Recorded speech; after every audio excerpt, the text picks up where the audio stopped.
Michael Nabolu. I'm with Ayo Mother Parish of Celestial Church of Christ, and I'm happy to be a part of the youth panel here today. Thank you for the opportunity, and God bless. Good evening, everybody. My name is Moyo Ojo. I go to Celestial Church of Christ in Emmanuel Parish, Toronto.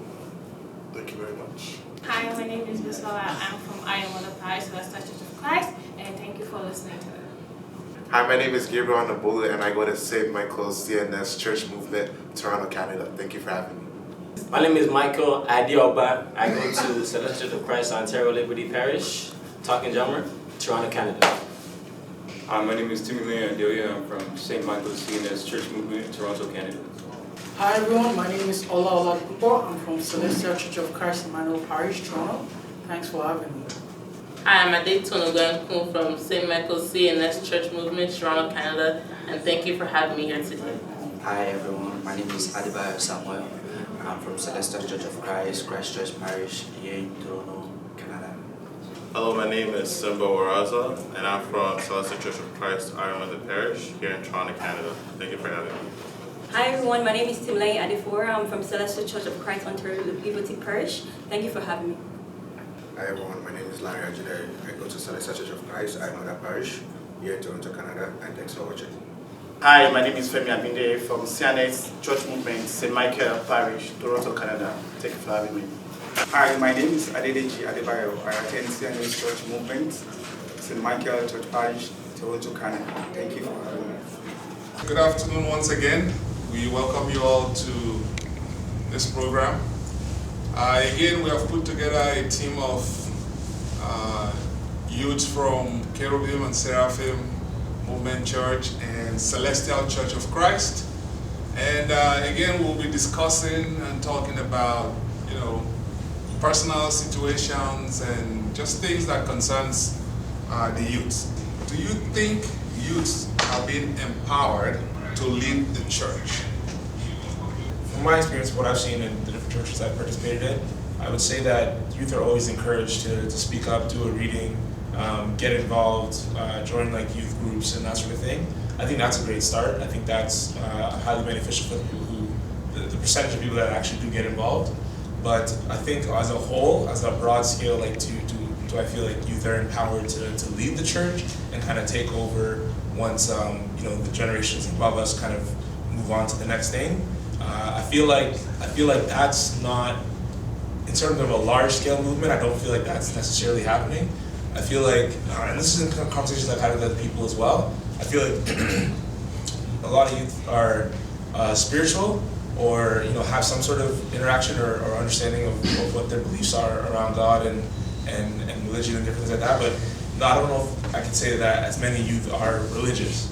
And what I mean by that is I feel like it's kind of still a taboo or uncomfortable thing, especially in the beginning, to kind of say sorry, I can't meet you this night, I'm going to church, because it's not necessarily a common practice amongst people in our age group. So I feel like people who are involved are heavily involved, and people who aren't involved, maybe they go on Christmas, or maybe they go during special sacraments and different things going on, but I don't feel like it's something that if there wasn't for the people who are Generation X or Baby Boomer or whatever, I don't know if millennial and forward would necessarily be the ones running the church, except for a small few. Halia. I want to speak on the question. I believe the question was, are youth being empowered? And to make things simple, no, they're not. They're not being empowered, because I feel empowered would mean that there is somebody continuously, I'd say, giving us information on how we can move forward. Personally speaking, as the youth, we have to do that on our own as individuals. So are we being empowered by somebody else? No, but we have to empower ourselves by reading the Word of God, by attending Bible lessons, or putting ourselves in a position with other youth to discuss certain topics that will enhance our own religious beliefs. One thing that I wanted to point out was that in my own personal experience, I have a best friend that goes to another church. And when I go to their church, and this is one thing similar in every church, they always talk about the youth. They speak about the youth and why it's important for the youth to walk in the way of God and to empower themselves. But they're not necessarily saying, okay, now it's time for class for the youth. There's Sunday school for kids. There's no Sunday school for youth. So there's no particular moment to say, okay, now youth, go to Sunday school and empower yourselves, and there's a teacher that's guiding you.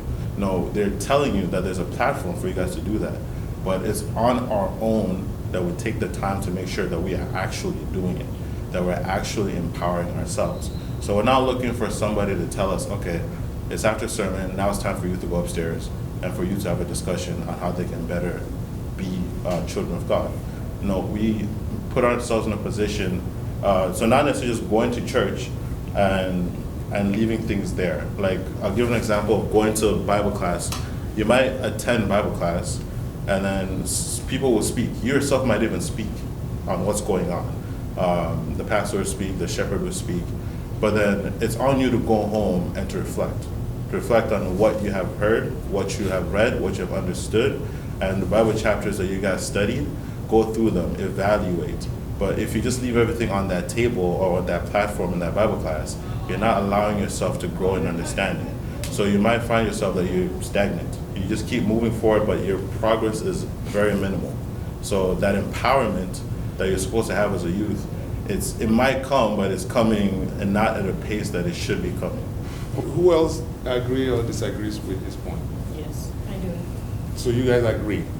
So what you're saying is that, and it seems like everybody agrees with that. Okay. So what you guys are saying is that you would rather have a specific platform that deals with youth specifically. You know how they have children, Sunday school, and then what would you prefer the church to do? Speaking from experience, in my former church, we have a youth movement, like a big youth movement. Days you come for like youth service. There's apart from the church movement, there's like a broad movement where we have to attend some seminars or whatnot or conferences, like in some days.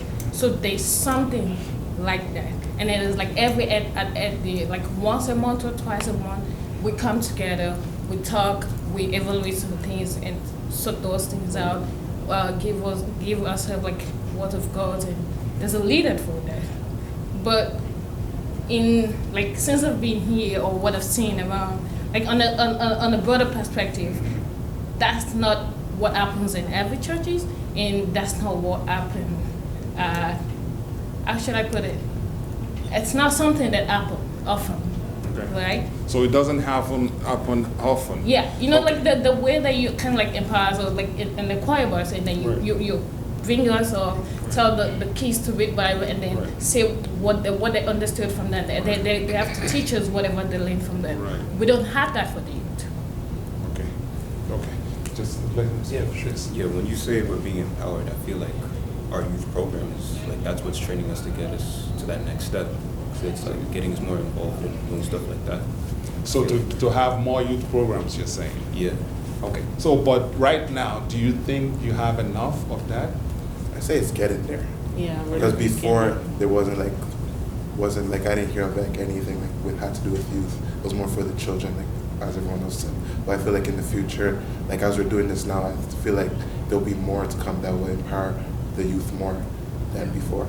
Okay. Yeah, because we are like the leaders of tomorrow, and for us to be being empowered, there should be a leader that should show us the way that okay, these are the things that we need to do.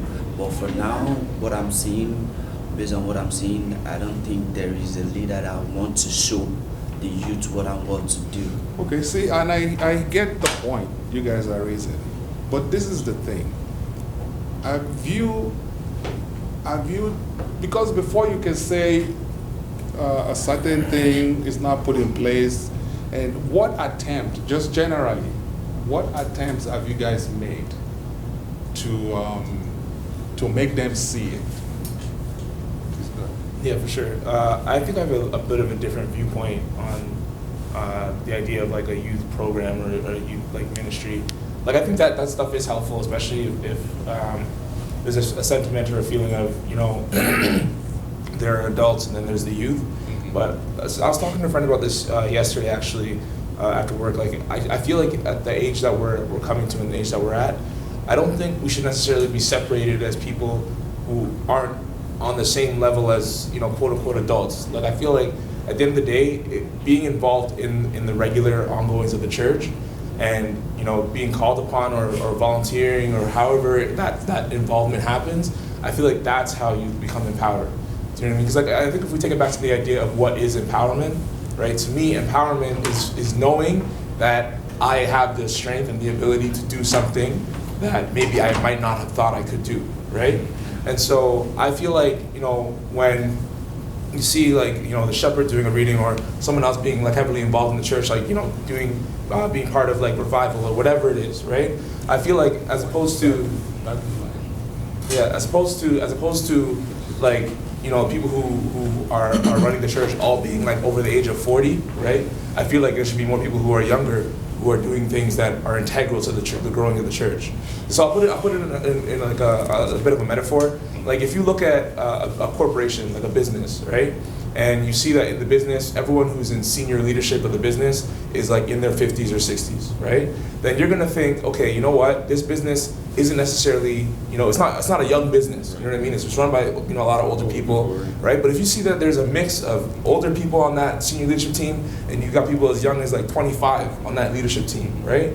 Then you start to think, hey, that could be me. I could be on the senior leadership. There's no reason that I gotta wait till I'm 15, 20 years from now to try and do what this person's doing. I can do it today. My thoughts have value, my words have value, my actions have value, just as much value as any other person, because we're human beings. We're past the age of 18, we can do this. You know what I mean? So that's where I personally think that, yeah, for sure, there's a position where doing a youth program would be helpful, but I also think that there should be more done, both on the part of young adults and on the part of the older adults, to integrate and not necessarily keep looking at us as we're the children, let them do children things, but the more serious things, the adults will handle that, because I think that creates disparity in our society as well. To empower people, you have to show them things. Support. Not necessarily sit them down. Yeah.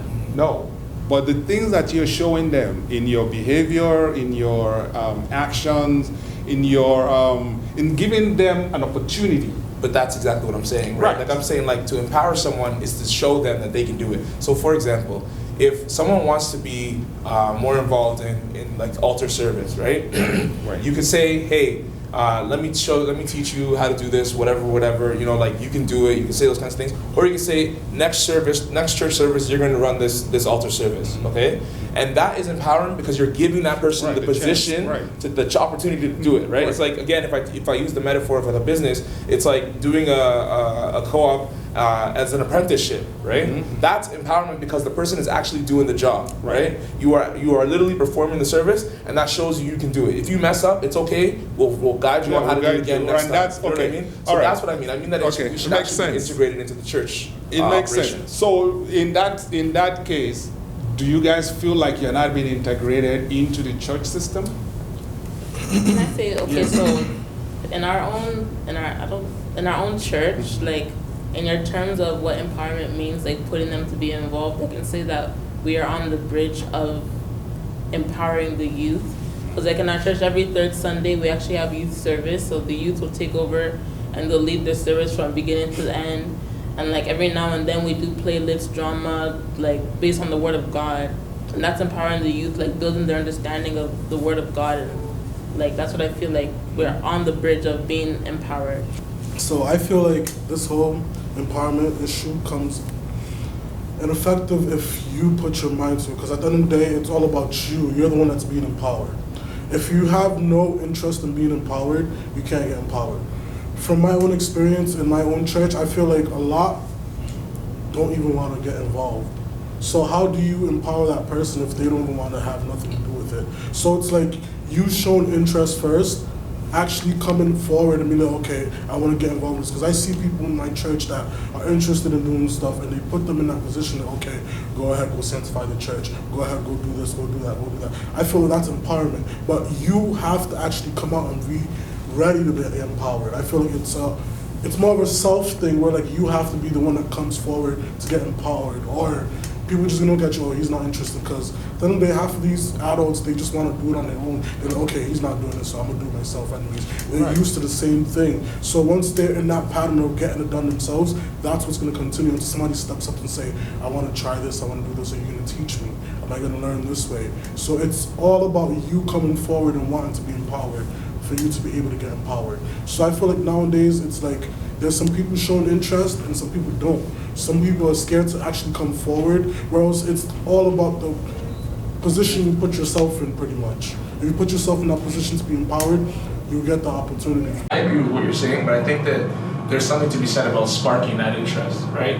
Like, I think it goes back to the point I was trying to say earlier, where it's like, I feel like there's a smaller percentage of people who are in our age group that do get involved, and I feel like that's a great thing because it, it shows that people that that's something that's possible. But I feel like it's such a minority that the majority of people aren't necessarily going to try and put themselves out there because it's so outside of what feels socially acceptable amongst that age category. Do you know what I mean? And I feel like you have to be quite a strong individual to be like, you know what I mean? I really want to get involved. This is what matters to me. And on that subject, just speaking to the people who are older and more involved, I do feel like there should be, just because I don't feel this way as an adult when I look at younger people, like I feel like I have a responsibility to help that person because you know what, like if someone didn't help me, I wouldn't be here, right? So that's where I look at the people like, like the shepherd, for example, because I wasn't necessarily too involved, like let's say even last year, right? But through more the shepherd just calling me, and then I fall on hard times, and then he's there to talk to me about what's going on, what are some of the decisions I'm making, how can I be closer to God, all those kinds of things, and then pushing me, okay, come on Wednesday, okay, stay for Bible class. Those kinds of things help me, and I feel like, you know what, I am empowered, I want to be involved in the church, I want to do more things, and now here we are, right? So that's what I'm trying to say. I do feel like there is a responsibility on people who are older to kind of let go of, I have to do this or it's not going to get done, and trust that there's people, coming up after that can do this as well. Okay, so I agree. I totally understand your point. Now, you made a point here, and Moyo did as well, regarding getting up and doing things. But the point is this: it's not everyone that understands that.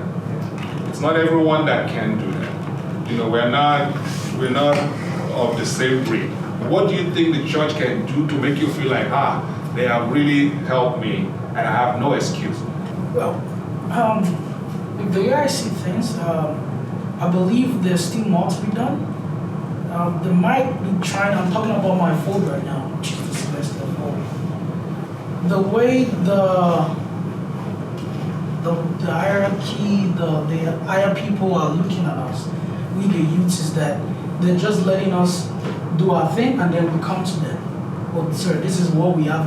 This is what we're trying to do. This is this. But they're not following up. I believe if they could follow up more and make us be more persistent, because if we look at it in our fold, which is the Celestial Fold, most of the youths are not even ready to, like the way Moyo said it, they're not ready to push forward that way.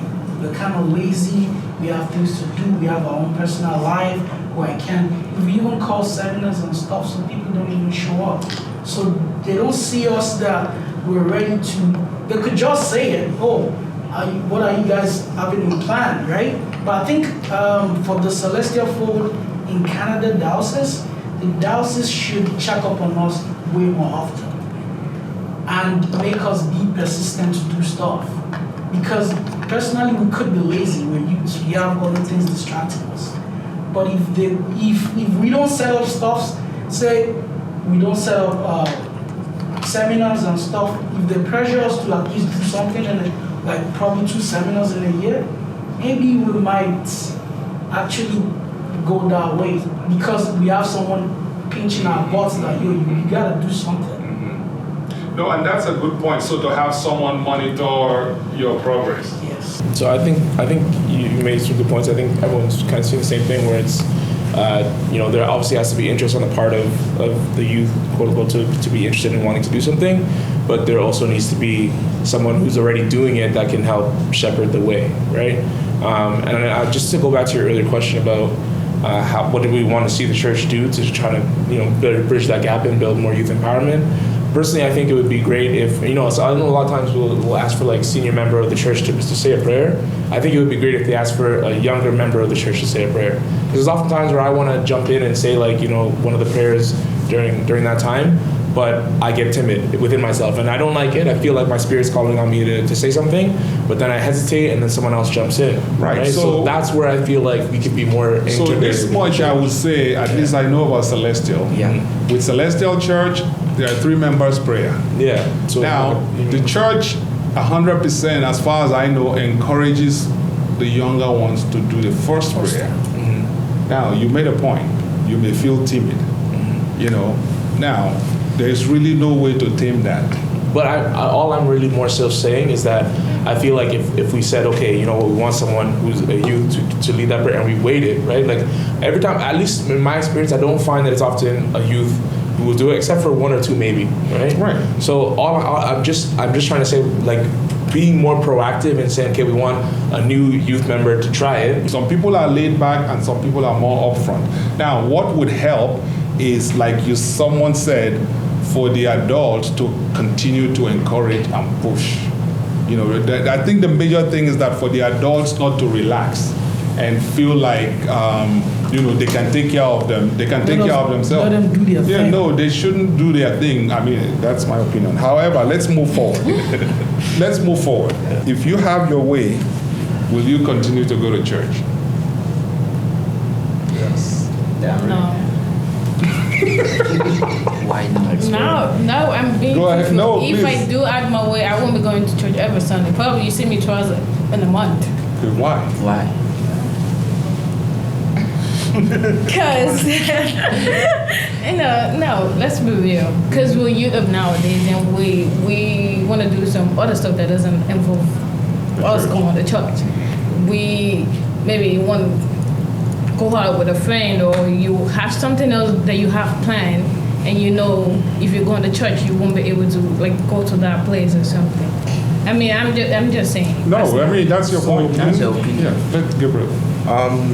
So I say now, yes, I will continue to go to church because of the role that I'm being given in church makes me want to go. Because before, like, I'll just go to church like as like a regular member, but like I wouldn't really want to go to church because I don't see like what's in it for me, But now that I see like the importance of my role, like I see how the younger kids will look up to you, and then maybe they'll be like more interested in church like the way you are. That's why I will continue to go to church. Okay, or anyone has any point there? Honestly, I would definitely want to go to church if nobody told me to. I don't have to wait for anybody to tell me, okay, it's a Sunday, you have to go to church, But, and like the way I see it, like everybody goes to church for different reasons, right? Some people, there are different reasons you go to church. But the main reason, if you get the main point of being in church, being in the presence of God, I think you really don't need, all you need is a self-motivation, like urge to do that. You don't need someone to tell you to have to go to church. Sorry to cut you. What is the main reason why you have to go to church? God is the main reason.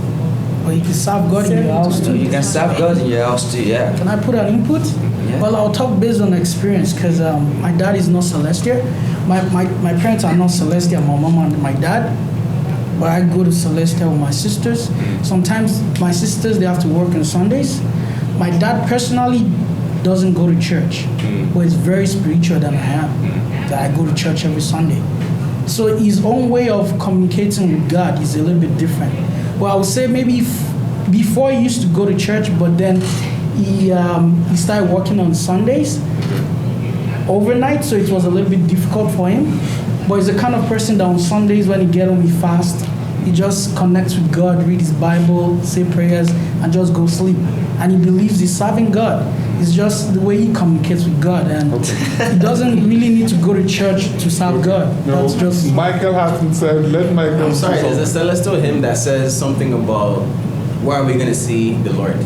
Is it at home we're going to see the Lord, or is it going to be at church? It's going to be at church, yeah. Sorry, I'll leave let him find sorry. No, let him. Just 1 second. So even there's a Bible verse that says, "Do not force." I don't know the actual verse, but it's something the about gathering not forsaking the gathering of the saints, which I feel like is important because that is where you get encouragement as a Christian, seeing from other people's testimony, seeing from the victories and the testimony and the things that they're going through, to encourage you on your faith that, okay, I'm a Christian, so I'm going to church, God is answering this person, He's going to answer me. So I feel like that's why it's important to go to church. You can grow on your own, but at the same time, if you're growing other people, it's something easier. Okay. Yeah, basically what I was thinking when my brother was saying something about being at home, fasting. Firstly, your heart is your faith. And those are the things that are drawing most Christians back these days. They all believe in church by going to church. That, oh, if I go to church, I'll surely meet miracle, I'll surely meet salvation, I'll surely meet. But eventually when they get to church, there are some things that distract them.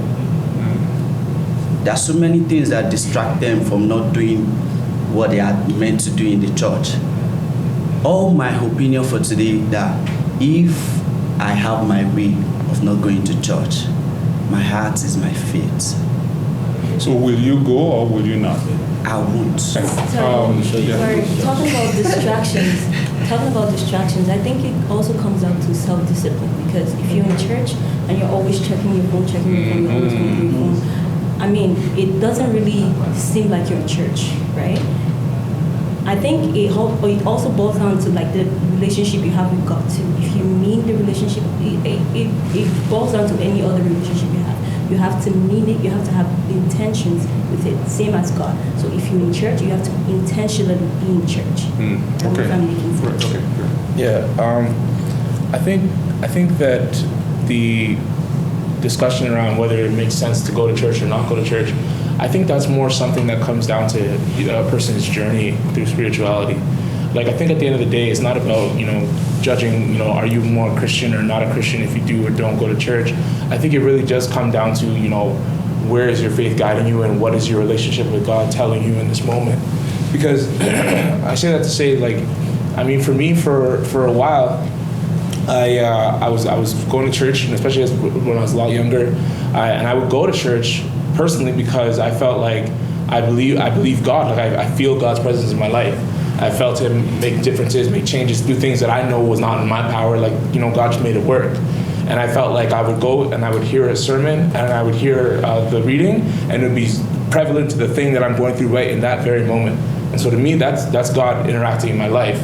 But then I also hit a point where I felt like, I don't trust the church itself, the institution. And so when that point hit in my life, I became very angry with organized religion. I didn't have that faith. I had my faith in God, that I believe in. God created all this. I didn't create this. So it wasn't about God. But it was not about God. It was about the actual organized institution of church. That I was like, I don't believe, I don't work with that. Yeah. And at that point in my life, I went through enough experiences and these really felt like spiritual experiences where I felt like I was falling on my face. Like I was doing things that I felt were disrespectful towards the church, even though I wasn't trying to disrespect God. But I also felt like as a result of that, I wasn't necessarily, living my best life. You know what I mean? I was going through a lot of hard times, and it wasn't until I kind of said, okay, you know what? Like my mind is not in a place where I feel secure. I need to go to a place where I feel safe and secure.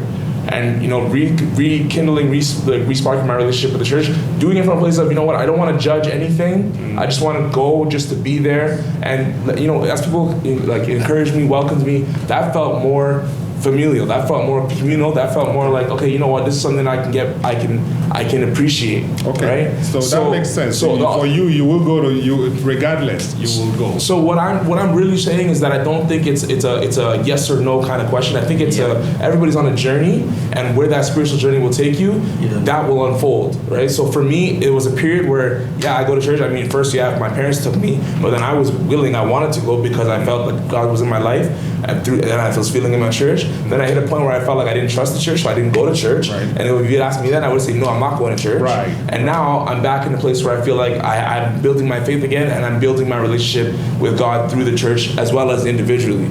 Sorry, just to back up on what I said earlier. I said, personally, I wouldn't go to church every Sunday. For me, going twice a month to church, it doesn't really diminish my faith or my level of spirituality, right? But then, if I'm saying, okay, I'm just going to church like every Sunday just because I have to be there. That's another thing. That's why, if you understand why you're going to church, I don't think you really need to be going to church every Sunday. That's just my opinion. Right, and she said something about if you are there and you are not focused, then what is the point of being there? It's different. I'm sorry to come in. Like, it's different purpose for everybody. Right. Like I said, everybody goes to church for different reasons. So like you might have your reason, I might have my own reason, but the fact that we all are there should mean something, whatever it is, to us as an individual. Okay.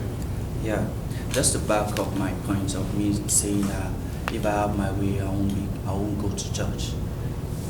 Let's just take a look at the Christianity of nowadays, the way people are serving God nowadays, and the way the leaders of the church are calling people to the fold. Let's take a look at it. Can anybody tell me that the way people are serving God nowadays is the way we are meant to serve God? And the way the pastors, the way the shepherd, the way the reverends, the way they are doing things in the house of God, is it meant to be? Okay, and then we'll come back. I have a point to that. I feel, again, there's a Yoruba saying that says something about Esimbabako in Bomola. Yeah. What's the English? Somebody help me out? The religion of the father cannot save the child.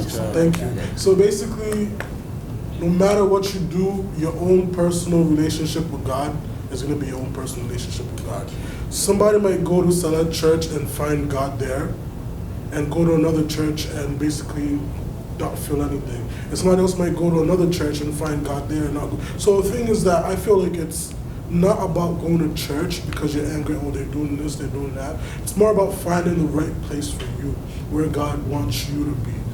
You could be a bona-fide Celestian, love Celestai, and go to Redeem, and that's where you would actually find yourself as a Christian. I've experienced something like that where, like, I know somebody that grew up in the cellar, like a bona-fide Celestian. But he just basically, he's a musician, he grew up, used to go to church just to go to church, and basically that was about it. But going outside of the church, you get experiences from different people, different experience, where you put you in a different limelight and you learn something different from what you're used to. So it's all about finding the right place for you at the right time. Like you said, it's all about, where you want to be and what you see yourself. So it's all about finding that right path for you, because everybody's different. It kind of answers that, that point. The thing I understand is that we need to have personal relationship with God. The book of Job, chapter 42, I think it's verse 5 or something like that. And I think it's such an important passage of the Bible, because I normally have questions, and I'm like, what did this man do to God? Like, what did Job do wrong? Even God said, this is a man that loves me. But in the end, if you read that passage, Job himself said, now I have a personal relationship with God. In the past, Job had a relationship, but it wasn't personal. Job knew God through the church tells them this is what God has done. Somebody talked about testimonies, and so he was living the life of God through the eyes of other people. But after he went through that phase, he was able to find God on his own, on a personal level, and that's what God was looking for with him. And I think that's what God wants with all of us. What do you think the church should do to make you more interested in God? I feel like it goes back to the question of being empowered. I feel like what the church should do is not to push, but to hold up and to support the youth into being more involved, or like, for example, seminars where the youth are more participant into the seminars, and you're having a back and forth conversation. It's not that you're telling them to do something or you're forcing them to do something. It's that you're going along with them, as in like supporting. Yeah, support them in what they're doing. Yeah, and I think you made a good point, because now you have a job to do at church. You have some, you guys musicians and all that, you know your responsibility every week. So it makes you want to come. That's not a good motivation if I'm just going to church just because I know I'm gonna be singing or because my job is to be drumming or something, whatever. That's not really why. Yeah, maybe not for you, but for a lot of people, it is good enough for them to say, oh, and now I have a responsibility. Every Sunday, I know if I'm not here. How important your Right. role is. No, that's the key word. And I always say this, if you don't see yourself as important in your role, even at your job, if you don't see yourself important in your role, then you won't take it seriously. I think two things. One, to your point, I think that like going to church, especially, and this is something I've learned more recently, but going to church is really about, how do we become in communion with God so that we can enter into the kingdom of heaven, right? Like seek the kingdom of heaven first, right? So I feel like going for other reasons, they should be like support reasons to that one major ideal, right? Do you know what I mean? Like, because at the end of the day, like if we're going to go sing or do something, it's because we want to show service, we want to give honor and glory to God, right? We want to say, you know what, thank you, right? Like, thank you so much, and we want to be those children of light, right? So that, I think, is like, that's the way I kind of look at it. Like, going to church is so that I can learn more and grow more spiritually, and it's people who have more wisdom and knowledge and experience in the things that I'm looking to become better at. Do you know what I mean? Like, it's a way of communicating with God, saying thank you first and foremost, asking for forgiveness, and then also, looking for more of that understanding, to more of God's grace, right? So I feel like in terms of how the church can get us more involved, I feel like it's just take more interest in us. You know what I mean? Like as individuals. Do you know what I mean? Like, because I feel like that's really what made it for me. Like the fact that someone actually is calling me saying, "Hey, I want you to go to church." First of all, I don't want to feel pushed, but then at the same time, if I'm going through something and then someone shows up to support me, that's like, you know what? I want to support you, right? And then as I learn, okay, he's not doing it just because obviously the care about me is there, but it's also like, no, man, God has given me this. You know what I mean? God is helping me. God is speaking to me, and He wants to speak to you, right? That develops my relationship, and then it develops my reverence for God, and then also for the church, because it's like, you know what, this has helped me learn to understand faith and God and the Spirit in a lot more ways than I could have on my own. Do you know what I mean? So I'm getting something from it as a result of someone initially taking interest and say, hey, why aren't you, what's going on? I haven't seen you in a while. Everything okay? And then even outside of just like spiritual discussions, like other discussions about life, I'm getting mentorship. And it also feels like it's the right kind of mentorship because it feels spiritual. You know what I mean? It's like a healthy relationship where I feel like, okay, now I have a responsibility, right? So it's not a question for me like, do I want to go to? It's just no, I want to be there. It's a priority now. To add on to what you were saying, I agree with you because like I feel like roles shouldn't be like one thing we should go to church for. Like it's like another way to say thank you. Like what would it look like if God were to answer your prayers and you didn't go to church that following Sunday? Out of respect, you should go. That's what I'm trying to say.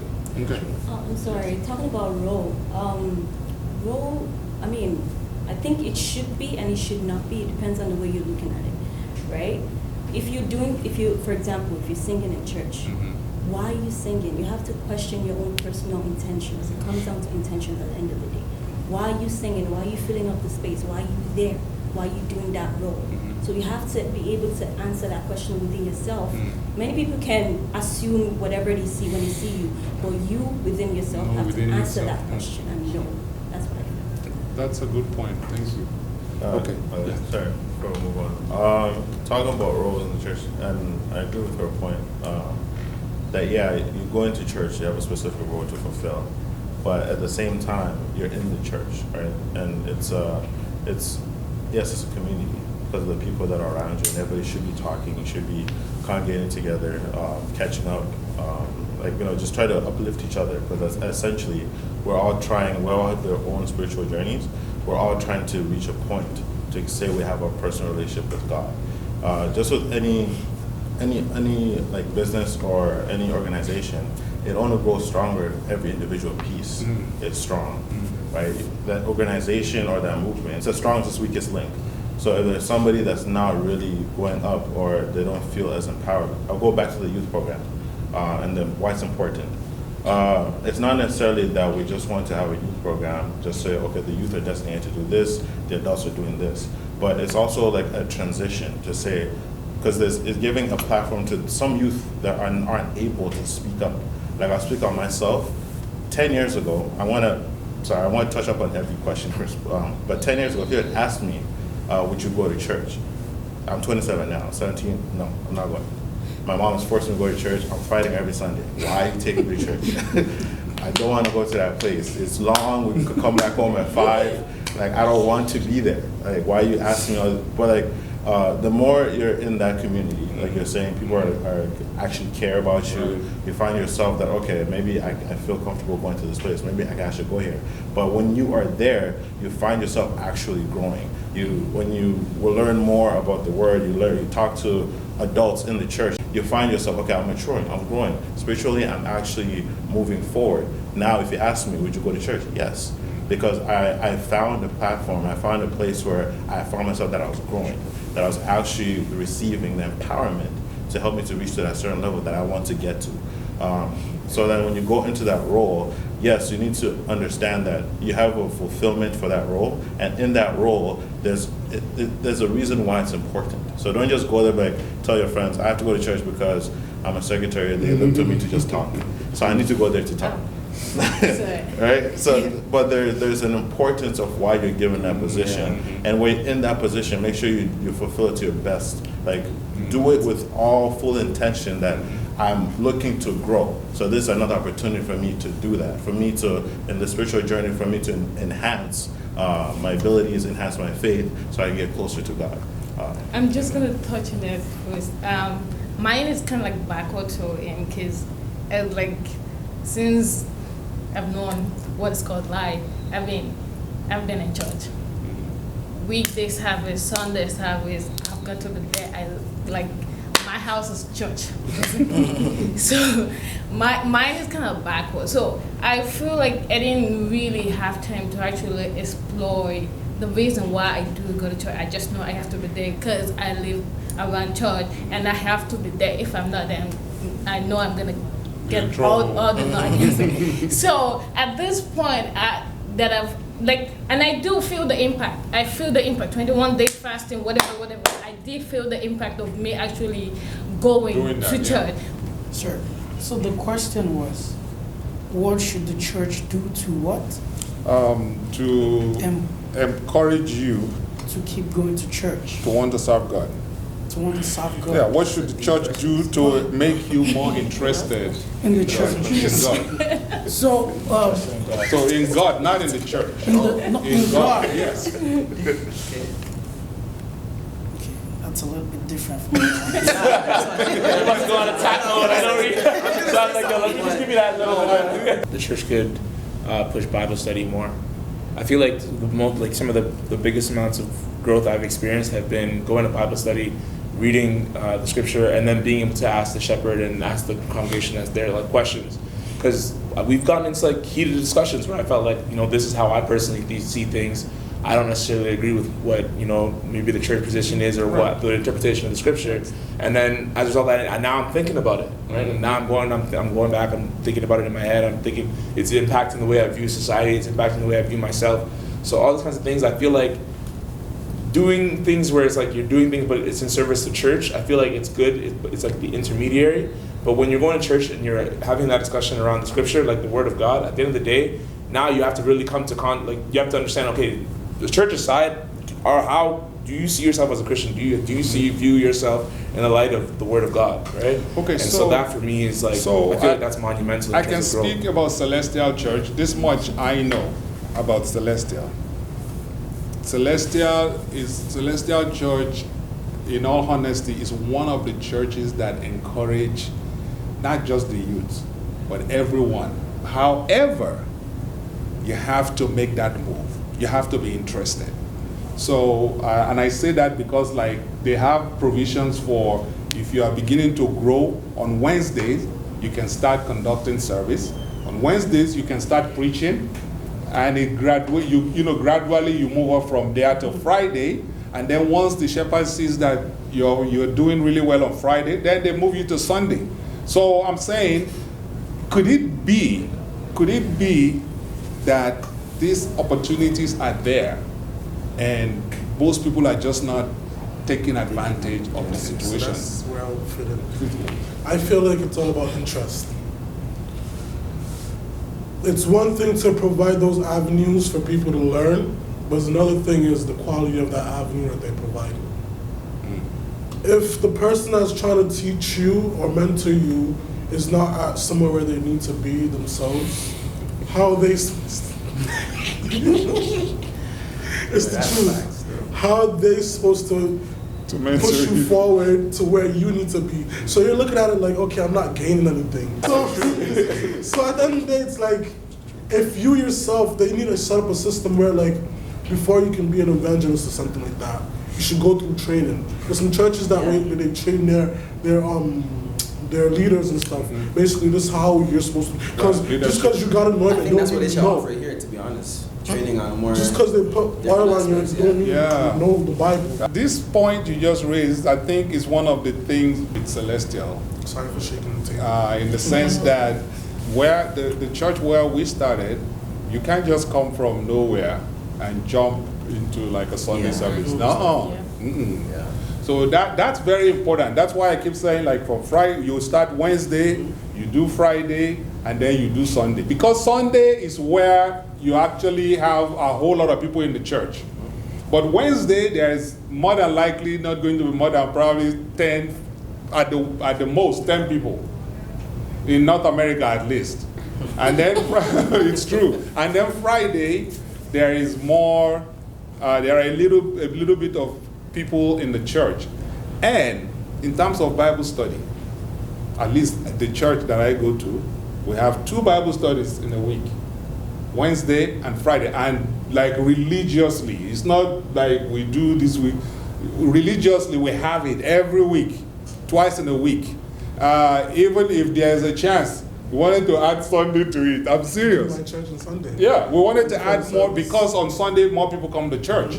So now, if all of that amenities is there, if there's that availability, but people are not taking advantage of it, so we can't really blame the church so much for that. Now, in terms of the youth, you guys made some really important points when it comes to, like, it just seemed like the church needs to do more to support the youth.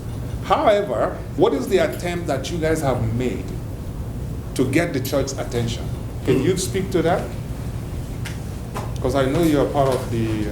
I mean, I don't know. Honestly, we've gone around to churches, like, to tell them what we have going on.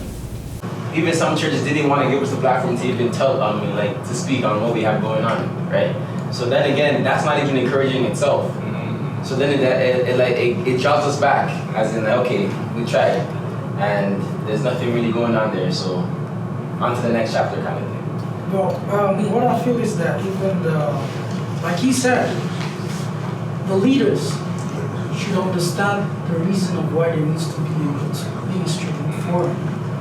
Because if they understand why there needs to be a ministry forum, then they will support in every way. They'll make sure things are done. Like he said, there are some churches we might have gone to, even the shepherds forget to even announce it.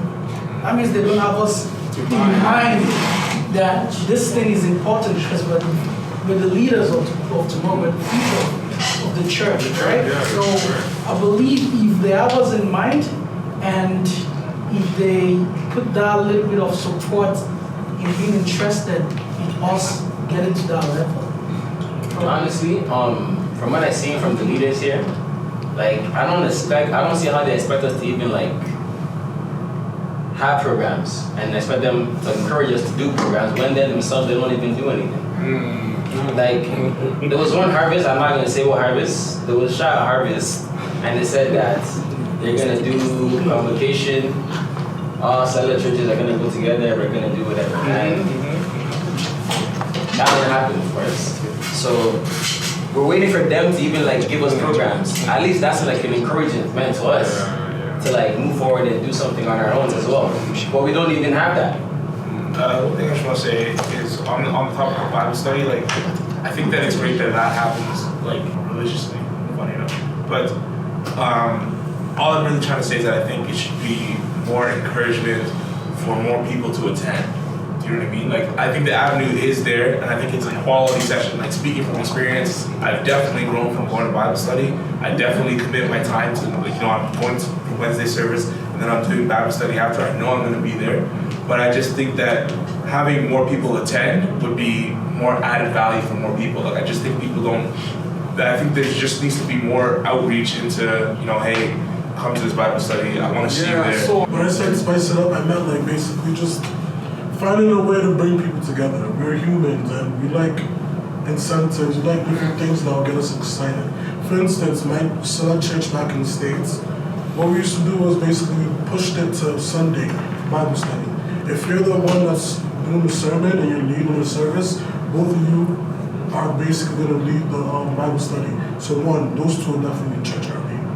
They can't miss that. They're the ones that are going to run through the topics basically. And then they have breakfast, they have things that are basically, even though it's like little side things, but it will keep you coming, okay, you don't have to worry about, oh, I have to eat first if I come to church, because they're already breakfast at church. So all you have to do is just be there at 9 o'clock for service. And you know everybody's coming at 10. You already have people who start service at 10. So that's how they run it, and basically it actually worked. They probably still do it now.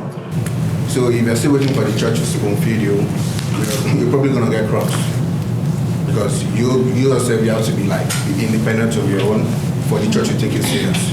But if you're not independent of your own and you're waiting for the church to spoon feed you or to come up with programs for you, what's the point of establishing? Yeah, but we have talked about it starts from Sunday school, then goes to the youth, and then goes to the adults. So if there's already a structure, is what I'm saying, that's already set up, the kids, the younger ones fall into that group, and then when they grow up a little bit, they fall into the youth. And then why does the church not have that? No. So Aladura churches, I'm saying, because Redeem, they do have that. All those, what's it called? Mountain of Fire, those gospel churches, they do have those things in place. So, like, why do you guys have to be the ones initiating all these things? Well, what I want to say is this. When it comes to setting up a structure, first of all, look at the size of the parish. There are bigger parishes that they have those structures in place. In Celestials, they have those structures in place, whereby every Sunday, from so-so age to so-so age, you already know where you're going. From so-so age to so-so age, you already know where you're going. Bigger parishes, cathedrals, they have those structures in place. They do? Yeah, they do. I'm telling you. In Nigeria? In Nigeria, they do. Okay, that's a different. At least I know Wonderland Parish. Wonderland has a structure in thing, and so many other bigger cathedrals too. And I know the one in Abuja, as you know, as that one, they have their own structure. Okay, so that's good. I didn't know so that. it depends on the size of the parish. So again, the problem, that's the point. The size, I don't think the size should matter, because the thing is that if you are trying to grow, you have to set up a structure, and then the growth meets the growth meets you there. No, what I meant by the size of the parish is, let's say it's a parish that they could just afford a place like this. Yeah. So tell me how they are going to. Yeah, let's say 20 people come to church. Okay. Out of the 20 people, there are only 5 young little children. Okay. There's another group of 5 youths, and then the rest are adults. During children harvest, will they abandon those because we only have 5 kids in the church? Would they not organize children harvest? If a structure is already in place, then everybody comes and falls into that structure, is what I'm saying. Yes, please go ahead. Actually, I'll not go because. Oh, sorry about that. Well, something that keeps popping up to my head is that, and I wanted to just speed it out. Hopefully, the right authorities will listen. I think it could work for both the Celestial Fold, the CNS, and any other church that is looking forward to empower the youths. In Celestia, where I am right now, I believe there's a calendar for the harvest, right? If they could add the youth programs to the calendar, I think that would make a little bit of a difference. In the sense that even if we being a youth, we that's like a Reminder. Not even a reminder, a way to show us, to push us forward, that because we have to do it. They already set up a date in the calendar, and even if we're lacking behind, we even if it's 5 people, they still have to come. We can't let ourselves be disgraced, right? So I believe maybe putting some youth program, And that is maybe the 1 or structure 2 we're talking into about. the Right. calendar of the old church, like the way they have the harvest. Yes, sir. What I was just gonna say is that in any size of anywhere, we can always make a structure. For example, my church, we have like a little smaller than this for the Sunday school, but we have different ranges of people that are in there. And so all we did was basically get a demarcator, like basically, so the younger ones will be on this side and the older ones will be on this side. So that can work with anywhere. It's all about that effort and putting into it. And okay, we want to get this done. We want to empower these. Just even if it's just 3 people, we want to empower them and get them somewhere. That's I want to talk about what Mr. Ola just said just now. Based on the calendar, back home, Nigeria, there is a calendar for the youth. There is a convention for the youth every year. They do go for convention every year. Every year. Right now in Nigeria, youths are having their own revivals, convention. So there is calendar for the youth. I think is in this part of the world. In Canada here that there is no calendar for the youths. There is always program for the youths, there is program for the kids, there is program for the adults. Okay, so sorry, I think she has something. So I just wanted to add to what Moyo said, talking about size. And if we remember what the Bible says, where 2 or 3 are gathered in His name, He's there. So size shouldn't be an issue. That's a good point. Going back to empowerment now, the adults and the little shepherds and stuff that have been through this in Nigeria, why hasn't that been set up for the youth that didn't experience that at all? Because most of the youth here haven't even been to Nigeria. They don't know the experience of how go because they don't know that experience. Yeah, can I say something? Yeah, based on what Moyo just said now, what I can just say about what he said now is that most shepherds that are here, I don't think most of them, they are really celestial back home. You get what I'm saying? So most of them don't really know the real foundation of Celestia. They don't really know the real theory about Celestia. So it's just the building, the things that they just know, the little things that they just know about Celestia. There are some churches in this part of the world that they don't do Newman service. Yeah, definitely. In Celestia, where will you find that back home? Okay, let's take it. Just 1 second, let's. Yeah, so it's just a couple things. One, I just want to say, like, I don't think that it's like that for all celestial churches. Like, I'm pretty sure that there are good, at least from my experience, there are celestial churches that do new moon service and different things like that for sure. You said some, not no, fair enough. But one thing I do want to say is, like, I don't think I just truly believe this. I don't think that we need to be separated and kind of said, okay, like, the youth, here's the bubble that we fit into. Do you know what I mean? I think it's different when you're a child. Like, okay, you might not have the same patience or tolerance to participate in something as an adult as that an adult might. But I think as youth, I think it should be more about, if anything, it should be like apprenticeship or, like, what area in the church do you want to get involved in, and then encourage that grooming and that growth in that area. So, like, I don't think it should be like, at least my opinion, I don't know if it should necessarily be separate, like, here's the youth programs and then here's the adult programs. Like, I think once we're old enough to be considered young adults, we should just be partaking in the things that everyone else has been partaking in. Right, but remember, most youths would rather deal with their peers. But I feel like at the end of the day, like, you're gonna have your peers involved in the things that you're also looking to be involved in. Like, for example, Start from somewhere. No, I did think you need to start from somewhere, but I think it's helpful because the thing is that if the structures are in place, then you're moving from here to the next. What I'm saying is those structures should be embedded into the programs that are already quote unquote adult programs. So, for example, if you are on choir, you should have like 3 or 4 spots designated for youth to be part of that choir, right? No, you shouldn't, right? But see, that's what I'm saying. We don't have no. So I'm just using that as an example. But this is my point. My point is ultimately that I don't think there needs to be a segregation after childhood. I don't think there needs to be a segregation of, okay, youth, you're here, and the adults were still over here, because then it takes away from the aspect of the fact that youth are considered adults. There's no segregation. It's like, for instance, in a choir, if you're good enough to play, We play. Well, it doesn't matter how old you are. Yeah, no, for sure. I think I see your point. I think what he's trying to say is that there shouldn't be whatever the adults are doing, the youth should be able to participate in, right? Exactly. Now, the problem with that is this. Remember, the adults they're at a certain point of spirituality in the church, and there are some situations that they can handle better than the youth. So wouldn't we learn from that, though? That's the point. That's why if you part of that. That's the point. That's why if they set up a structure, you can grow into that. So take for example this prayer situation. 3 members prayer. They encourage the younger ones to start the prayer.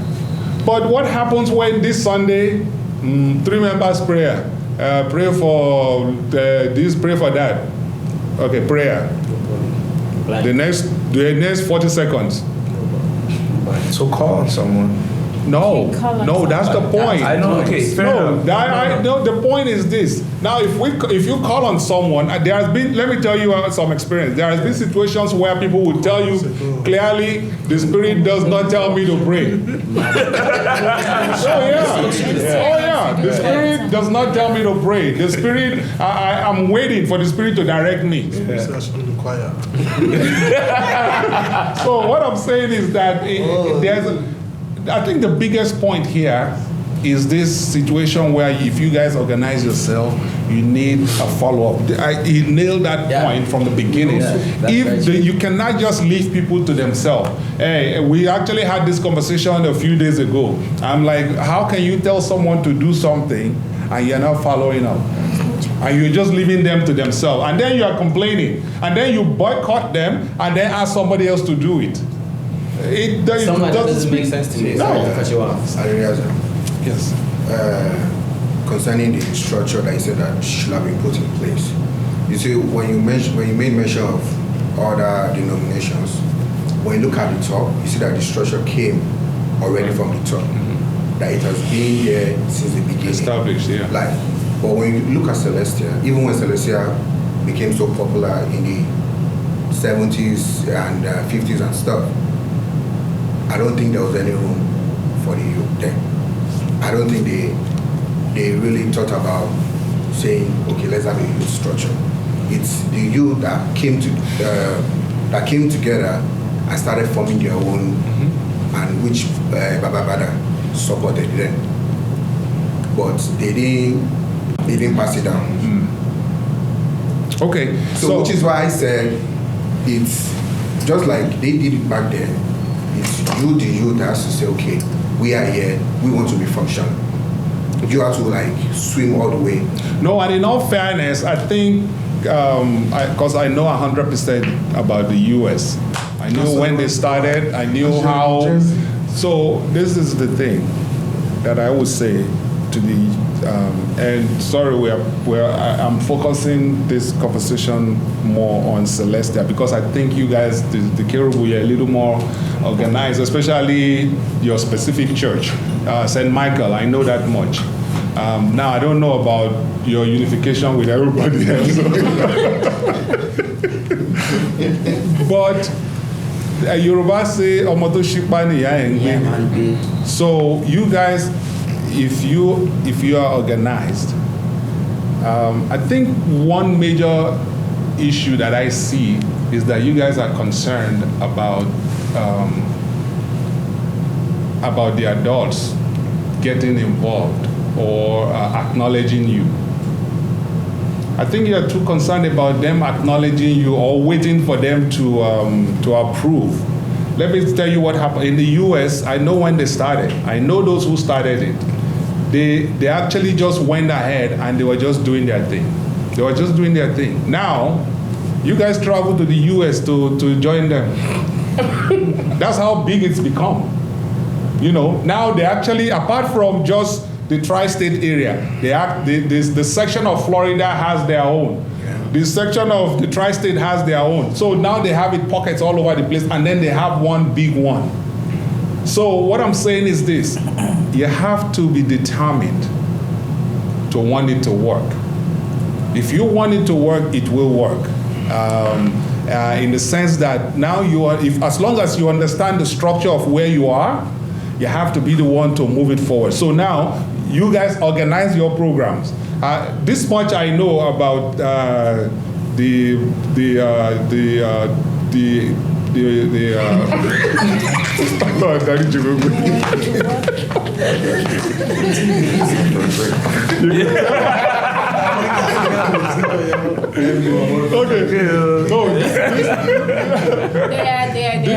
This much I know about the HOD, at least from my little experience. I think if you guys really strongly gather yourself together and say, this is what we have in place, this is what we are planning to do, and this is what we have done so far, I feel like it will support you. Now, if you guys are waiting for A shepherd to join, B shepherd to join, for this, it might not happen. Yeah. You know, if it's 4 of you, if it's 5 of you, start. Look, all I'm saying is this: we should start small, and then God's hand will show. Is my point. God's hand will show because God sees your heart, He knows your intention. All these things we are talking about is not going to happen if you're waiting for adults to help you. You know, but if you start and get it together, and that's what they did in the US. They just kept going. They kept going and start bringing up programs and start doing things. And all of a sudden now it's blown out of. Those who started it are not even part of it anymore. So I'm saying it will get to that point, but you just have to continue and continue and continue. So please, let's take 2 more, and because there's one important point that I want us to go to, which is what everybody loves. Question. Sorry. No, go ahead. Well, the thing is that it still goes back to individual interest. We can't, like, one tree cannot make a forest.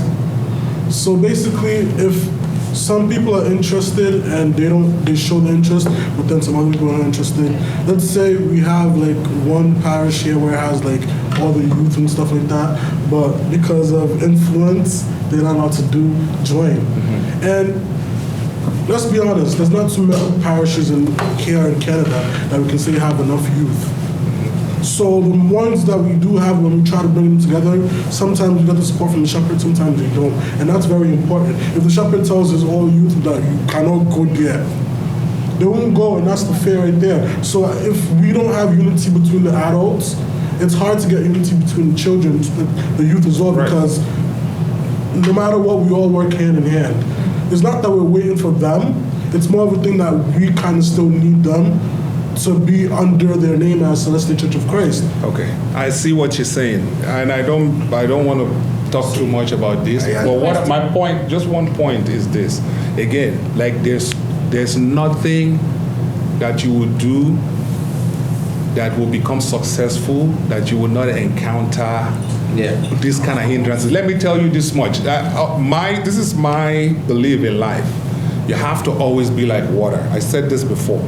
If you are swimming this way, the wave is swimming this way, they put a block, the water finds a way around it. Now, if the water doesn't find a way around it, the water starts accumulating, after a while, boom. Exactly.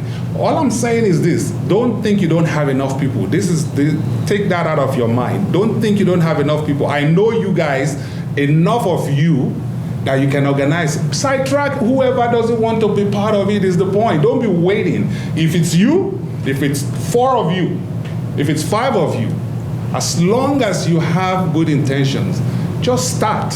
Believe me, start to initiate all these programs. Don't worry about getting invite with the adults who will come for your events. No, I'm serious. Start with that. Don't wait to get 5 churches together. If I was waiting for that, you think I'll ever do anything? No. But you have right now? I know for sure you have at least 2 churches. Abi? Yeah. That's big enough. Start from there and don't worry about maybe they will say it's just these 2. No, do it. And then when they see the success of it, everybody will become part of it. I can guarantee you of that. Sorry. Yeah. Sorry. Yeah. Sorry. Okay. Talking about, I just wanted to back up what Moya said. Interest. first comes interest. Interest will bring us together. And what keeps us growing is intention. Intention brings growth. So those two things I feel like they key in bringing whatever organization it is together. Like, and you said something about water forming to whatever shapes it brings. That intention, I feel it would keep you in place and make you persevere and just go through whatever challenge. Because whether we like it or not, there are going to be challenges. Absolutely. So the intention, your true intention, will keep you focused on what we're doing, and we can go places. You can, yeah, and your true intention cannot be personal. It can't be, I want to be here, or I want to just be the head of something, or I want to. It has to just be. You have to have the general interest of everybody and the growth at heart. The question that I want to ask at this point is about music. Music. Yes. Interesting. We all love music. Yes. Can I say that? Fits your soul. We all do, right? Okay. Now, do you believe that a Christian should be limited to the kind of music they listen to? No. So all kind of music. A Christian should listen to all kinds of music, you say? To some level. Yeah. Yes. To some level. Yes. Okay. So wait. So you said to some extent, right? Yeah. They should be limited. Yeah. Okay. Who else has a point? Okay. I think we shouldn't be limited because people, there's lots of meaning in music, like what you listen to. So people probably have like a reason to listen to this kind of music. Because what you're saying, I think you're talking about like we shouldn't be listening to like punk rock or whatever. No. There's probably No. I'm saying. I'm asking. Just have 1 second. a reason to listen to punk rock. Right. I'm asking that if you know how some people say some music, devil music. Yes, devil music. Hey, no, that's not. I'm not talking about specific genre.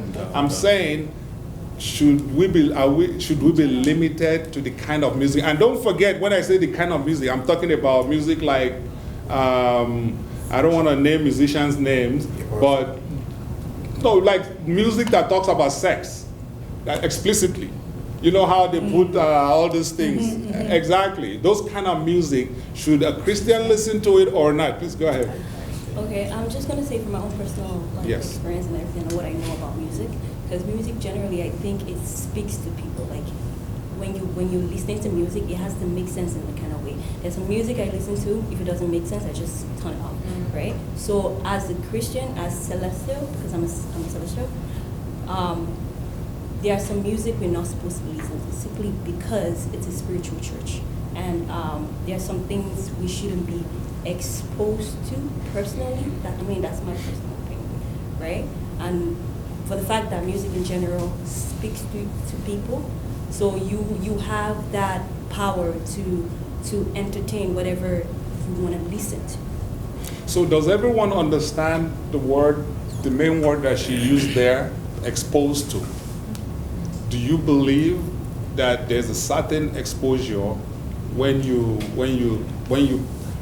to me it's almost like putting yourself Segregating yourself. Well, putting yourself in a situation where you suddenly lose control, because if music has that much impact, I'm saying. So the word is exposure. Please go ahead. Yeah, I think that with anything, you have to be mindful about what you're digesting, ingesting.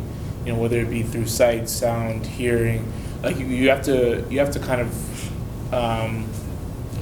You just have to be mindful. You have to notice what the impact is of the things that you're doing. Everything is a cause and effect, right? So I think with music, I think that's everybody's personal journey in terms of where they're at in their lives, and then also what does it mean to you, and how does it impact you in terms of your relationship with God? Because for me, I used to listen to very aggressive music. I didn't really care. I just thought I really enjoyed the music. I like the beat. I was I'm an artist myself. I like to make music. And then, I started writing music that I felt was the popular style of music. I still tried to be myself, but I wrote the more popular style of music.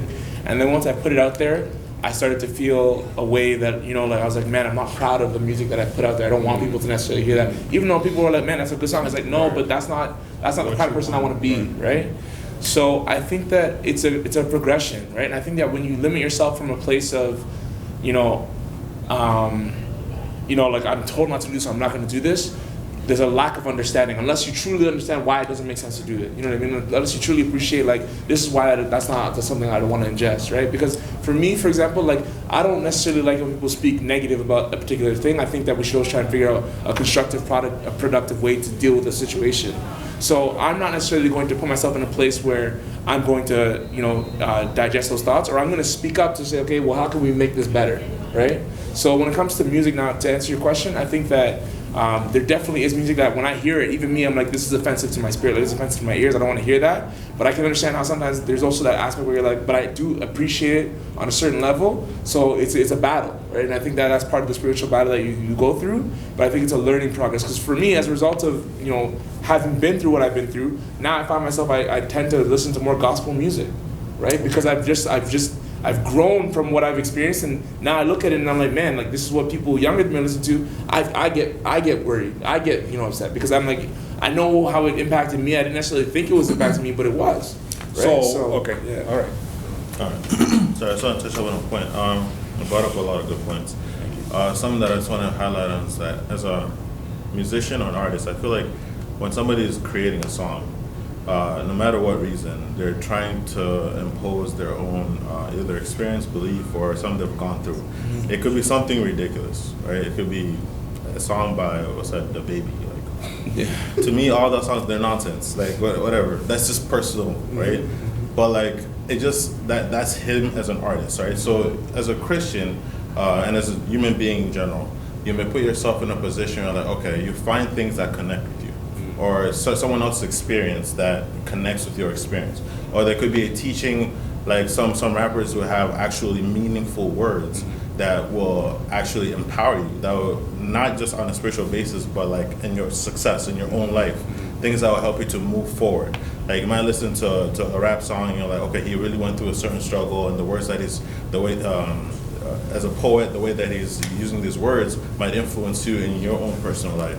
And as a gospel song, you might just listen to the words, but they'll connect with you spiritually.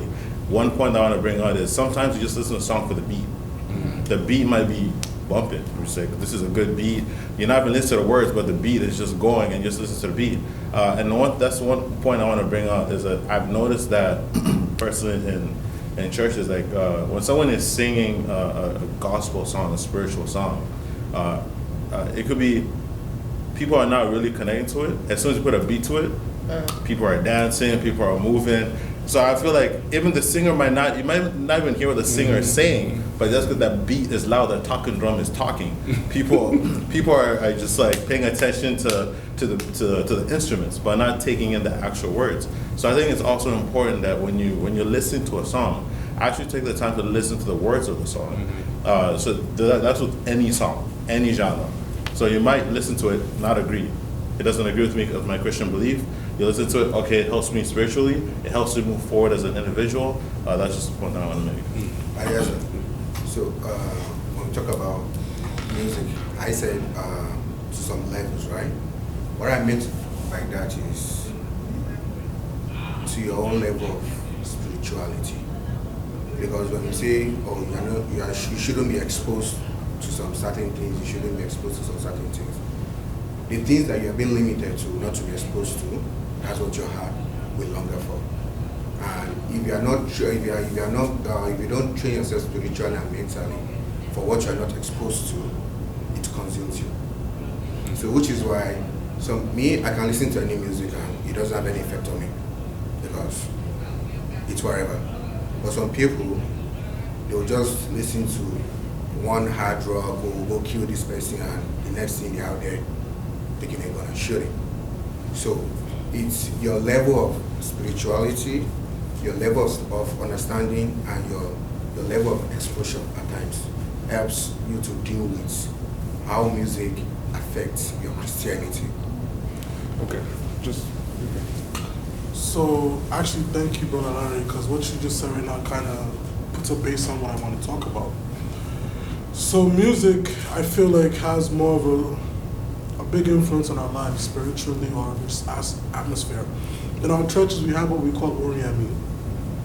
And what is the purpose of that realm? It basically puts us in like a spiritual realm, you know, puts you in that atmosphere. And I feel like every single type of song or music has a certain atmosphere or a certain type of spirituality of a realm that it puts you into. That's why I feel like music is important. And as Christians, we have to be careful what we expose ourselves to, like Timmy said. Because we have to realize that in this world, we are exposed to a lot of things because the devil's in this world, right? And this is playground pretty much. So you definitely put the effort to actually put you in a situation where like he can grab you.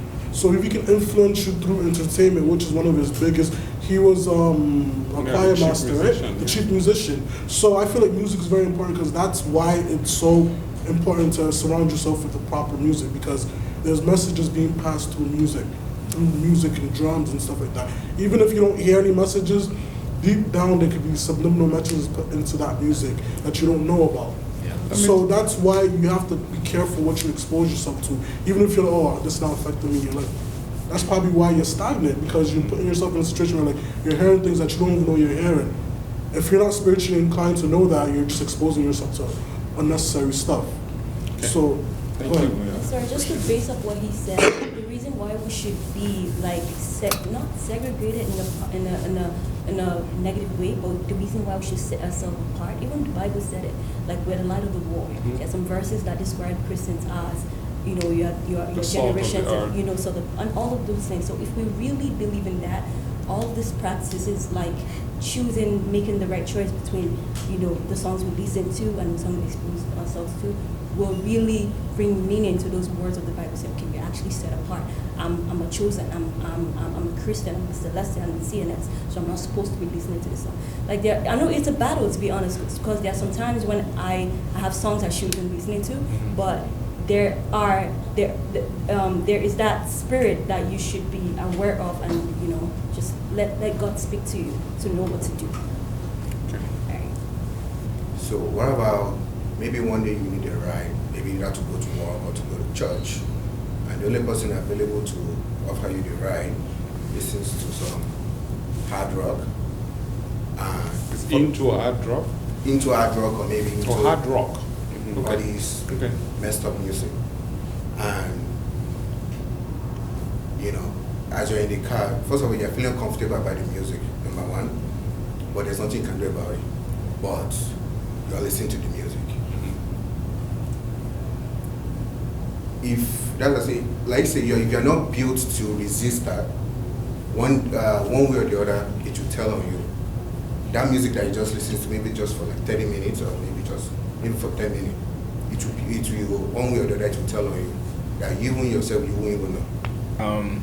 These are small points, but like one, I don't think that you can necessarily say a whole genre of music is like good or bad. I think that it goes back to the point that it's a person's expression, right? Now, if you're feeling like the expression that you're hearing is not like clicking with your spirit, I feel like you're within your right to be like, hey, can we change the song? You know what I mean? Like, I don't. If the person says no, then I think that at that point in time, like you kind of have to figure out a way to like either hum or, you know what I mean? Like do your own thing. You know what I mean? Tune the music out. Yeah, because at the end of the day, like, you're not I at their think will. one thing we're not talking about is how much God can help us in those kind of situations. To that point, like for me, I know what you're talking about, right? Because I put some of them in the situations where I'm like, man, this song is not. I know how it's going to impact me later. Mm-hmm. So what I'll do is I just pray as I'm hearing the song. That's what I was going to say. That there is so much where that. However, this is the bottom line to all this is that you yourself have to be at a place. Is that on a personal level, I feel like there are some music. It's just like magazines, just like listening to the radio. You know. There are some that you shouldn't be listening to because they would, especially if you're not strong enough, it would influence your decisions. And it will weaken your defense system because when you start listening to where they are describing a sin that has to do with sex, it's almost as if you are watching a movie. Yep. Now, would you say it's okay to watch a pornographic movie? Those kind of things, like, and in your mind, you're not glorifying that, Abby. That's what you would assume, that, oh, I'm not calling women that, but you're listening to that kind of music, and what happens is that when you listen, no matter how strong you are, it will influence you gradually. I think because sometimes I've heard this complaint that why they inviting these artists to harvest, Right. why is this artist come to church? I think we as It's a big thing in Selena, right? It's a big thing in Celestia. It's a big thing in Celestia, but I think we as Celestians or as Christians, I think we should be able to differentiate the artist from the music. Because there are sometimes you walk up to an artist, oh, you said it, do you mean it? I don't mean it, I'm just saying whatever comes. Whatever, I'm just saying. Okay, so that point that you just raised, please, what kind of artist is that? How would you just come up to me and tell me, oh, I'm just saying, it's like, what's that boy's name? The one that's popular now. The one that's doing those crazy dance. Naira Marley, thank you. It's just like Naira Marley telling you now, oh, I'm just singing. What kind of excuse is that? What kind of musician is that? So you're saying you can't differentiate the music from the artist? You can't. Why would you? You because cannot. the song is from the perspective of the artist itself. How can you differentiate them? I don't know. I'm trying to understand that. So what I meant by differentiating the artist from the music is not to take the words for the face value. Yeah. But that's the point. You have It's to. It's true. impossible. It's true. The songs you know the artist. Thank you. Because the artist is the person carrying the song. The music is coming from the artist. Yes. Just like right? the message. But then it's the same artist too. That they have some they have some gospel music too. But because you are a gospel, so okay, don't misunderstand this. No, I mean, because you are singing. Like that Naira Marley you just gave. Yeah. They were just playing his music in a Celestial church to Shumale. Yeah, but that's the point. And no. That's Again, thank you. It doesn't mean it's right. It doesn't mean it's right. Okay. The person I invited Obesity to Celestial Church, and Obesity started singing. What's that? His song, like popular song back in the day. I know well. He ended up going there. So all I'm saying is that again, and that's part of the thing. Now, when young people see that, you assume that is correct. That is okay. It's okay to do that. You know, and I don't think it's okay to do that. Things that are spiritual, we should keep it spiritual. Things that are carnal, we should keep it carnal. Yeah. And I don't think carnal and spiritual should mix together. But the problem is that these days we are infusing everything into the church is now part of the world. The world is part of the church. It's true. Now because maybe the shepherd now knows the right thing.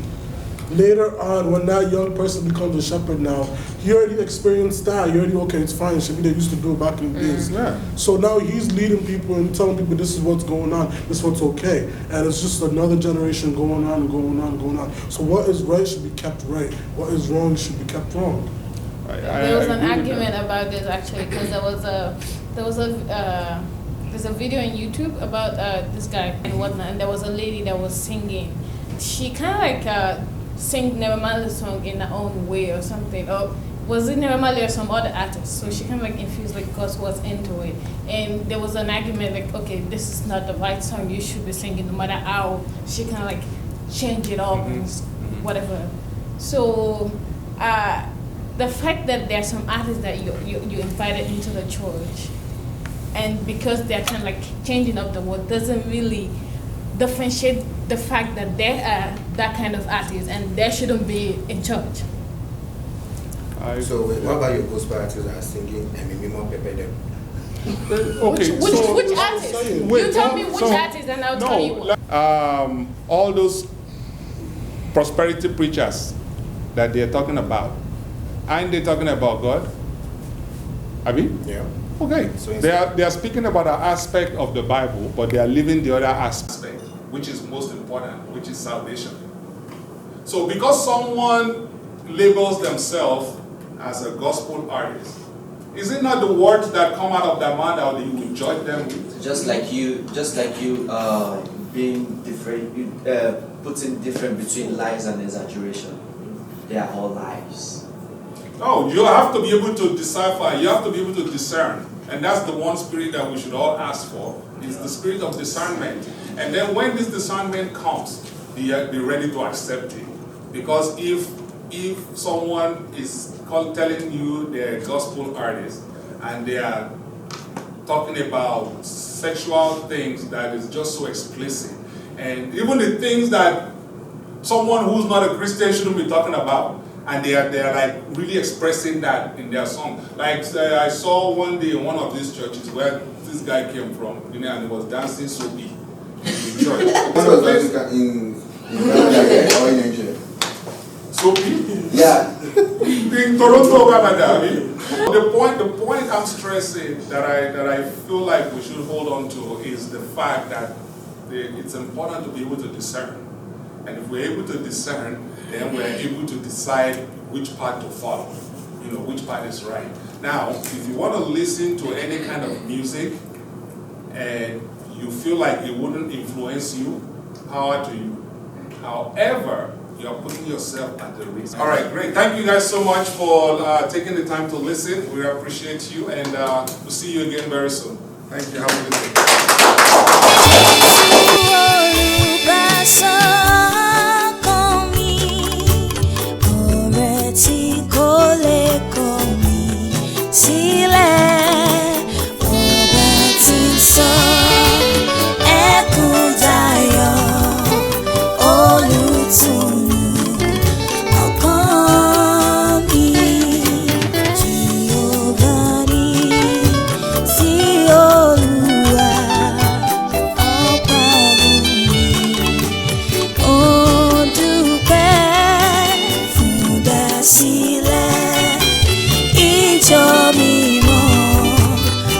shows you